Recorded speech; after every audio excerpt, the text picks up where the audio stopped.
بسم اللہ الرحمن الرحیم، السلام علیکم ورحمۃ اللہ وبرکاتہ۔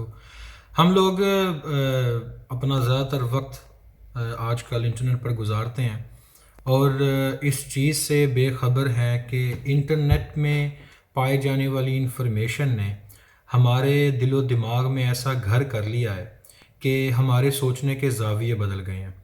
اور اگر آپ پولیٹیکل رائے رکھنا چاہتے ہیں تو انٹرنیٹ پر آپ کو وہ خبریں مل جاتی ہیں کہ جس سے آپ کو مستفید ہونا چاہیے۔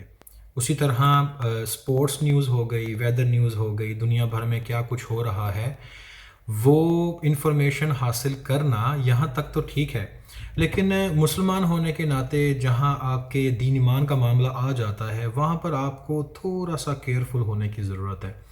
یعنی انٹرنیٹ اسپیشلی خاص طور پر جو نوجوان نسل ہے وہ جب دین کی سرچ کو انٹرنیٹ پر یا دین کے متعلقہ یا اسلام سے متعلقہ کوئی بھی کویسچن کو انٹرنیٹ پر سرچ کرنے کی کوشش کرتے ہیں تو یہ ایک بہت بڑا رسک ہوتا ہے ان کے ایمان کے بارے میں، کہ اب مثال کے طور پر کہ انٹرنیٹ پر موجود جو اسپیشلی گوگل سرچ ہے وہ جس طریقے سے کام کرتی ہے، اگر آپ کو وہ معلوم ہو تو اس سے اندازہ ہو جائے گا کہ انٹرنیٹ کو کبھی یہ معلوم نہیں ہوگا کہ کون سی انفارمیشن آپ کے لیے بہتر ہے کون سی نہیں۔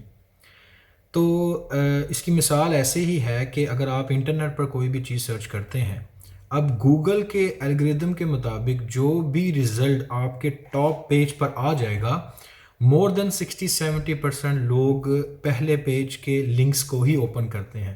اب جو بھی آپ کے سامنے آ جائے گا آپ اس پر بلیو کرنا شروع کر دیں گے۔ اسی طرح یہ ایک وجہ ہے کہ نوجوان نسل کو اسلام سے متعلق جو ڈاؤٹس ذہنوں میں آتے ہیں، تو میں بس یہ بیس بنا کر اب اس ٹاپک پہ جاتا ہوں۔ وہ لوگ وہ نوجوان نسل جو اسلام سے متعلق جو ہیں جب ایسے اعتراضات اور مخالفانہ آرٹیکلز، اور وہ لوگ اسپیشلی میں ان کو ڈسکس کروں گا کہ وہ کون لوگ ہیں جو اسلام کے خلاف شور مچا کر، اسلام کے خلاف بات کر کے ان کی انٹینشن جو ہے وہ بیسیکلی اپنی طرف سے کوئی حق سچ پھیلانا نہیں ہوتا۔ وہ یوٹیوبرز ہیں، وہ سوشل میڈیا سے پیسہ کمانے والے لوگ ہیں جو بات بات پر آپ سے پیسہ مانگتے ہیں، بات بات پر آپ کو اپنی ویڈیو لائک اور شیئر کرنے کو بولتے ہیں۔ تو ایک باشعور شخص جو ہے اس کو اندازہ ہو جاتا ہے کہ یہ شخص ہمیں ہدایت دینے کی انٹینشن سے یوٹیوب پر، سوشل میڈیا پر ویڈیو بنا رہا ہے یا اس کا کوئی اپنا ایجنڈا ہے۔ اب جو چیزیں اسلام کے بارے میں مخالفانہ وار کیے جاتے ہیں انٹرنیٹ پر، اور غور کریں کہ اسپیشلی وہ لوگ اپنے سبجیکٹ کے بھی اسکالر نہیں ہوتے۔ اگر کوئی کرسچن ہے تو کرسچن اسکالر جو باشعور با علم ہوگا وہ انٹرنیٹ پر بیٹھ کر اس طرح مخالفانہ وار نہیں کرے گا، وہ ایکڈیمک وار کرے گا، وہ ایکڈیمک ڈسکشن کرے گا، وہ آپ کے سامنے وہ چیزیں لے کر آئے گا۔ اور ایسے علماء موجود ہیں، ہر مذہب میں موجود ہیں۔ اگر کوئی آنیسٹ ایتھیسٹ ہے، آنیسٹ ایگنوسٹک ہے، تو وہ بھی اس انٹینشن سے لوگوں سے ڈسکشن کرتا ہے۔ ہم آئے دن ایسے لوگوں سے بات کرتے ہیں کہ جن کی آنیسٹی ان کی باتوں، ان کے کویسچن سے ظاہر ہوتی ہے۔ تو سب سے پہلی بات میں اب ان لوگوں کے بارے میں بتانا چاہتا ہوں کہ یہ لوگ انٹرنیٹ کو ایک پیسہ کمانے کی ایک پلیٹ فارم ہے، ایک مارکیٹ ہے، اور اگر ان کے مخالف بات کی جائے تو ان کو فائدہ پہنچتا ہے، اگر آپ ان کی ویڈیو کو اوپن کریں تو ان کو فائدہ پہنچتا ہے، اگر آپ ان کی ڈسکشن کو آگے شیئر کریں ان کو فائدہ پہنچتا ہے۔ ان کو اس چیز سے غرض نہیں ہوتی کہ اگلا بندہ جو ہے اس کا دین ایمان، یا ان کے منہ میں اب آئے دن آپ میڈیا پر دیکھتے رہتے ہیں کہ لوگ کس طرح اوپنلی جھوٹ بولتے ہیں، اور چار لوگ بیٹھے ہیں جھوٹ کو ڈسکشن میں لایا ہوا ہے اور اس کو سچ مان کر ایک دوسرے، وہ بیسیکلی سب کے سب دھوکے میں ہیں۔ تو میں یہ نہیں کہوں گا کہ ہر ایک چیز کو رد کر دیا جائے، یوٹیوب کو بند کر دیا جائے، میں یہ نہیں کہوں گا، لیکن اسپیشلی جو ہمارے مسلمان ینگ جنریشن ہے ان کو ایک فارمولہ دینا چاہتا ہوں کہ جس سے وہ ہر چیز کے کنکلوژن تک پہنچ جائے. مثال کے طور پر اب پہلا سٹیپ یہ ہے کہ آپ نے ایک ایسی ویڈیو دیکھ لی, ایسا آرٹیکل پڑھ لیا کہ جس میں اسلام کے مخالف کوئی بات آ گئی. اب آپ کے ذہنوں میں یہ بات آ گئی کہ اگلے بندے نے تو حدیث کو ریفرنس بنا لیا, قرآن مجید کو ریفرنس بنا لیا, تو بات تو یہ سچی ہوگی.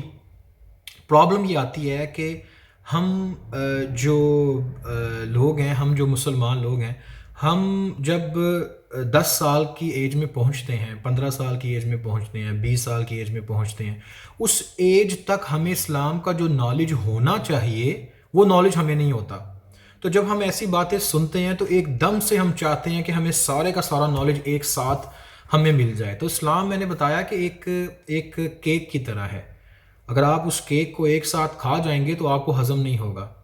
اب چونکہ اب آپ کو دیر ہو چکی ہے, اب چونکہ 10 سال 12 سال 15 سال کی ایج میں آپ کی بیس نہیں بنی ہوئی, اب جب آپ کو وہ کویشچن کوئی ایسا مخالفانہ ملتا ہے تو آپ ڈگمگا جاتے ہیں, آپ گھبرا جاتے ہیں کہ بھئی یہ اسلام تو جو ہے غلط ثابت ہو گیا.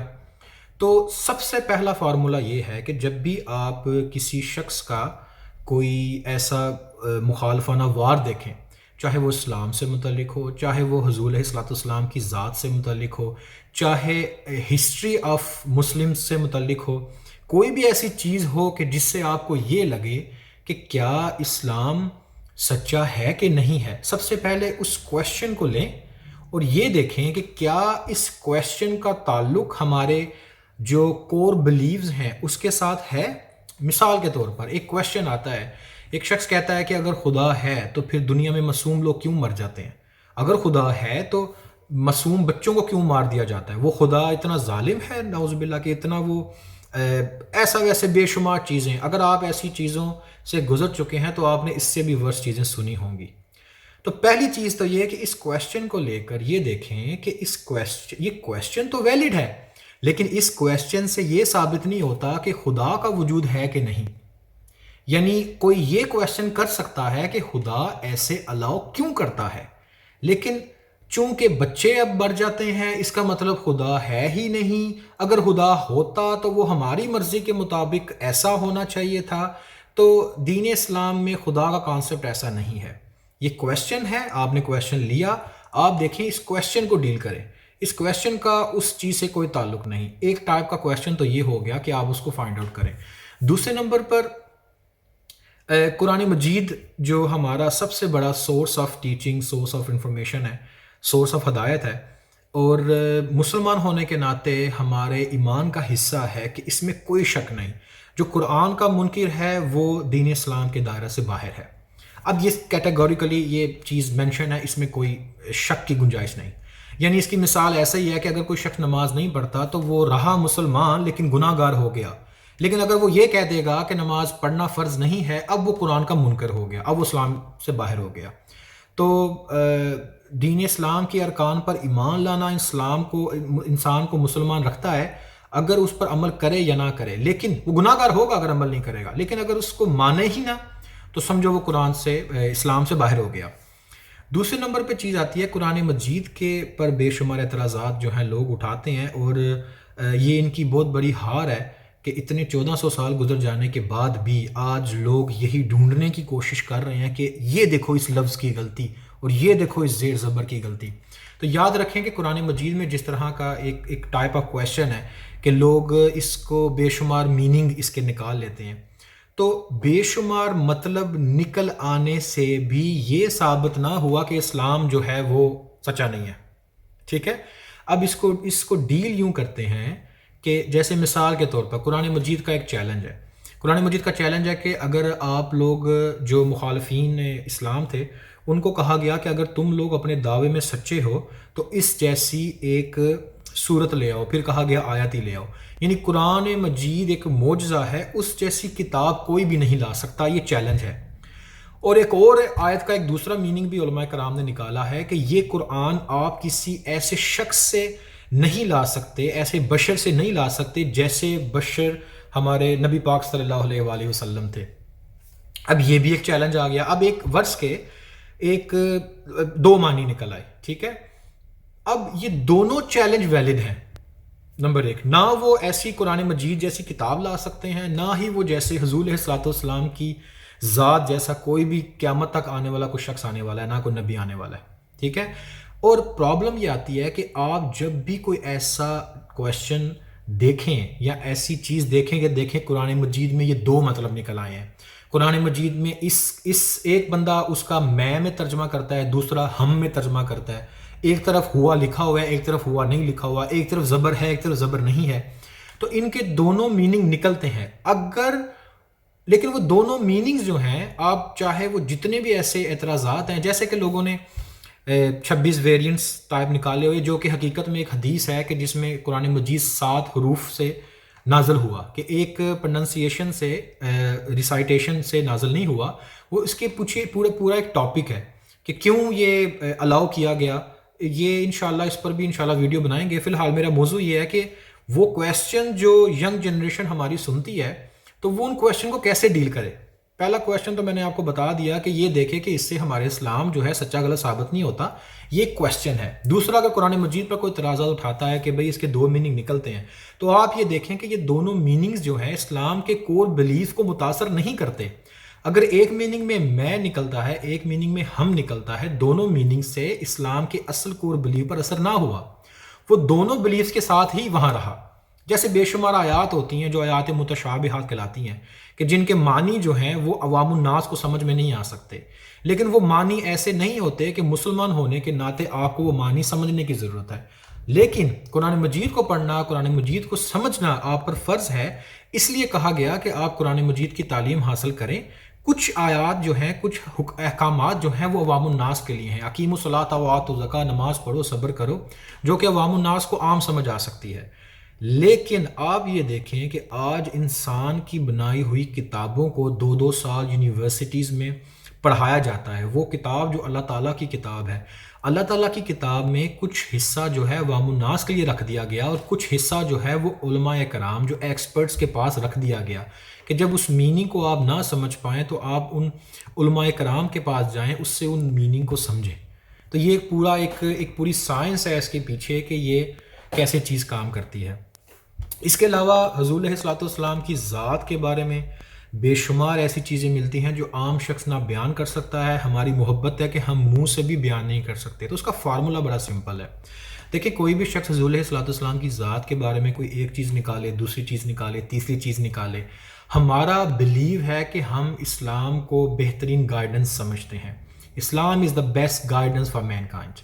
تو ہم نے یہ دیکھنا ہے کہ ایک مسلمان ہونے کے ناطے ہم پر کیا حکم لاگو ہے۔ حضور علیہ الصلوۃ والسلام نے مثال کے طور پر 4 سے زیادہ شادیاں کی، لیکن ہمارے لیے حکم یہ ہوا کہ اس مسلمان ہونے کے ناطے اپ ٹو 4 شادیاں آپ کر سکتے ہیں۔ اسی طرح جو ان سے بھی اعتراضات نکالے جائیں اس کی مدت دیکھی جاتی ہے۔ ایک حدیث کوئی شخص کوٹ کرتا ہے اور وہ یہ کہتا ہے کہ دیکھو یہ حدیث میں لکھا، اٹ مینس کہ وہ سچی کتاب ہے۔ تو اصول حدیث، علوم القرآن، یہ اسباب النزول، یہ سارے وہ ٹاپکس ہیں کہ جس سے ایک حکم جو ہے وہ وجود میں آتا ہے۔ یعنی آپ بے شمار ایسی چیزیں ہیں جو حضور علیہ الصلوۃ والسلام کے زمانے میں ایسا واقعات ہوئے، لیکن آج ہم پر وہ حکم نہیں ہے۔ بے شمار چیزیں ہیں جو اس وقت موجود نہیں تھی، آج ہم پر لاگو ہیں۔ تو صرف حدیث کو کوٹ کر دینا یہ کافی نہیں۔ تو یہ چیزیں تو چلتی جائیں گی۔ میں ایک سمپل سی بات بتاتا ہوں کہ جب بھی آپ یہ میں بات کر رہا ہوں ان بھائیوں سے، اسپیشلی وہ ینگ جنریشن کہ جو انٹرنیٹ پر بیٹھتی ہے اور اس کو وہ مخالفین کی باتیں سن کر، ان کے اعتراضات سن کر، ان کا شور و غل سن کر، اور ان کے دعوے سن کر، کیونکہ انٹرنیٹ پر بیٹھ کر جو شخص جو مرضی بولے تو وہ اس کو کیا فرق پڑتا ہے، وہ اپنی ایک پروڈکٹ سیل کر رہا ہے۔ آپ جتنا یہ دیکھیں گے کہ اس کی اشتعال انگیزی، پھر 2 لوگوں کی ڈیبیٹس وہ یوں بنا دی جاتی ہیں کہ ایک شخص بات کر رہا ہے، دوسرا اس کو لاجواب کر رہا ہے، اور ہمارا کانسیپٹ یہ ہو چکا ہے کہ اگر ایک شخص دوسرے کو لاجواب کر دے تو وہ سچا ہے۔ پاسبل ہے کہ ایک شخص جو ہے کسی ایول سبجیکٹس کا ماسٹر ہو اور وہ کسی کو ہرا دے، ڈزنٹ مین کہ وہ سچا ہو گیا۔ تو اسی لیے علم جو ہے نا اس کو آپ فائنڈ آؤٹ انٹرنیٹ پر مت کریں۔ آپ اسپیشلی جو دین کا علم ہے نا وہ آپ علماء کرام سے سیکھیں، وہ ہماری کتابوں سے ملے گا، کیونکہ اب مسئلہ یہ ہے کہ کتابوں کا کانسیپٹ آہستہ آہستہ ختم ہو رہا ہے۔ لوگ کوئی گوگل میں سرچ کرتے ہیں، جو چیز سامنے آتی ہے اس پہ بلیو کرنا شروع کر دیتے ہیں. تو سب سے پہلی بات وہ کویشچن لیں، ان کویشچن کو آپ علمی طور پر سرچ کریں. جیسے کہ اسلام کے بارے میں، دنیا کے بارے میں کوئی بھی شخص یہ دعویٰ نہیں کر سکتا کہ مجھے 100% کسی چیز کا نالج ہے. سائنس نے آج اپنی کتابیں ختم نہیں کر دی کہ ہمیں بس پتہ چل گیا جو چل گیا. اسی طرح کوئی بھی عالم ایسا نہیں ہے کہ جو دین اسلام کی کتابیں بند کر دے کہ میں نے الحمدللہ اتنا پڑھ لیا کہ مجھے مزید پڑھنے کی ضرورت نہیں ہے. کم از کم ہمارے پاس اتنا علم ہونا چاہیے کہ جو ہمیں مسلمان ہونے کے ناطے ضروری ہے. اللہ تعالیٰ کی ذات ہے، وہ اس پر ایمان لانا، حضور علیہ الصلوۃ والسلام پر ایمان لانا، فرشتوں پر، کتابوں پر، اور ہم کیوں ایمان لے کے آتے ہیں، ہم کیا وجوہات ہیں، اور یہ سارے کا سارا علم موجود ہے. اب انٹرنیٹ پر جب آپ ڈھونڈنے بیٹھیں گے تو اگر آپ کے ذہنوں میں وہ سارے کے ساری چیزیں آئیں گی جو مخالفانہ آپ نے سنی ہے، آپ کا دل بدزن ہوگا، آپ کو لگے گا. پلس جو آپ کے جو لوکل رشتہ دار یا فیملی یا مسجد کے ماحول بھی آپ پر اثر انداز ہوتا ہے جب آپ دیکھتے ہیں کہ اسلام تو یہ کہہ رہا ہے لیکن مجھے وہ چیز یہاں نظر نہیں آ رہی. تو یہ چیزیں سٹیپ بائی سٹیپ کر کے سمجھ میں آئیں گی. تو پہلے نمبر پہ یہ اس کویشچن کو ڈیل کریں. آپ علماء کرام سے وہ کویشچن کریں، کیونکہ علماء کرام یہ جان جاتے ہیں کہ آپ اس وقت کس لیول پر ہیں اور آپ کو کس طریقے سے کون سی بات پہلے سمجھانا ضروری ہے. جیسے کہ ایک استاد 5ویں کلاس کے طالب علم کو اپنا سارا علم نہیں دے دیتا، وہ ایک علم دے کر وہاں بریک لگا لیتا ہے. وہ دیکھ لیتا ہے کہ ابھی یہ اسٹیج میں ہے، اس سے زیادہ علم جاننا اس کے لیے ابھی ضروری نہیں. تو دین اسلام میں جب 20 25 30 سال کے ہو گئے، اب ہمیں سارے کا سارا علم ایک ساتھ چاہیے. سٹیپ بائی سٹیپ چلے گا، کیونکہ ہم نے کافی نقصان کر دیا، ہم نے کافی نقصان کیا اپنا، کہ وہ وقت ہم نے برباد کیا. اب ایک ساتھ ہمیں سارا نالج نہیں ملے گا. قرآن اسلام سے متعلق جتنے بھی کویشچن ہیں آپ کو ذہن میں آتے ہیں، آپ یہ جاننے کی کوشش کریں کہ جب ایک کویشچن ہمارے ذہن میں آئے تو اس کو قرآن مجید سے، احادیث سے، اسلام سے کیسے فائنڈ آؤٹ کرنا ہے. تو ایسی بے شمار نئی چیزیں ہیں جو آپ سن سکتے ہیں، لوگوں سے سن سکتے ہیں، انٹرنیٹ پر سن سکتے ہیں، لیکن وہ سن کر آپ کو وہ کرائٹیریا آنا چاہیے کہ میں کیسے فائنڈ آؤٹ کروں کہ یہ بات اسلام کے بارے میں سچی ہے یا غلط ہے. تو وہ کرائٹیریا، اتنا نالج ہمارے لیے ضروری ہے. تو ہمارا مقصد بیسیکلی یہ پاک دوا کا ایسا ہی ہے کہ جو نالج ہمارے پاس ہے خالص، پیور، پاک، وہ ہم ینگ جنریشن تک پہنچائیں. ٹھیک ہے. جو کویشچن پھر ہمارے ذہن میں نہیں، جن سوالوں کے جواب ہمارے پاس نہیں، لیکن ہمیں یہ معلوم ہے کہ ان سوالوں کے جواب فائنڈ آؤٹ کیسے کرنے ہیں، تو وہ ساری کی ساری چیزیں کتابوں میں لکھی بھری پڑی ہوئی ہیں. آج کل لوگ ان چیزوں کو اٹھا کر انٹرنیٹ پہ اتنا جھوٹ پھیلا کر بات کرتے ہیں کہ شاید وہ جھوٹ کہہ کر لگے کہ یہ تو سچ، جھوٹ کو بھی سچا سمجھ لیا جائے. تو یاد رکھیں کہ ہمیشہ جو آپ کا دنیاوی نالج جو ہے وہ شاید دنیا کی حد تک ہی رہے. اصل علم وہ ہے علم نافع، جس سے آپ کو بھی فائدہ ہو اور دوسروں کو بھی فائدہ ہو. اس معاملے میں آ کر آپ کو تھوڑا سا ٹیکنیکل ہونے کی ضرورت ہے، اور یہ کوئی مشکل چیز نہیں ہے. مشکل ان لوگوں کے لیے ہے کہ جنہوں نے وقت برباد کیا. ہم سب نے وقت برباد کیا، ہم نے دین کو اس طرح نہیں سمجھا جس طریقے سے اس کو سمجھنے کا حق تھا. اب انٹرنیٹ عام ہوا، ہم نے اپنے دین پر، ہمارے ایمان پر جب ہم نے کسی کی انگلی اٹھتے دیکھی تو اب ہم جوش میں آ گئے، اور بجائے اس کے کہ ہم علم حاصل کرتے، ہم نے ہتھیار پھینک دیے، کہ جیسے شاید ایک مایوسی سی آ جاتی ہے انسان کے اندر.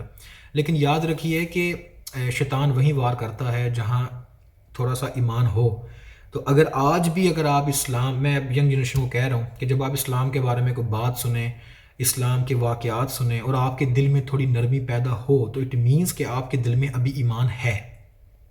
آخر میں ایک بات کرتا ہوں، ہم مذہب کو سائڈ پہ چھوڑ دیتے ہیں، ایک لمحے کے لیے سوچتے ہیں کہ ایک شخص ہے کہ جس کے پاس مذہب اسلام ہے، مذہب دین اسلام ہے، اور دوسرا شخص کے پاس مذہب ہی نہیں ہے.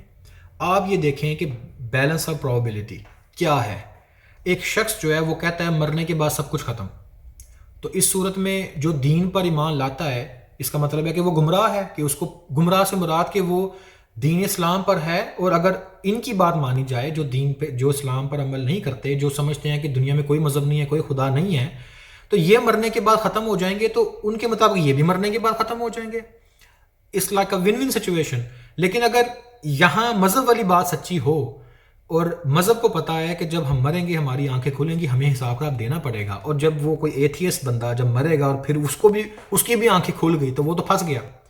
یعنی زیادہ چانسز اس چیز کے ہیں کہ ایک جو ہے مذہب پر ایمان لے کر آیا جائے. میں مذہب سے ہٹ کر بات کر رہا ہوں.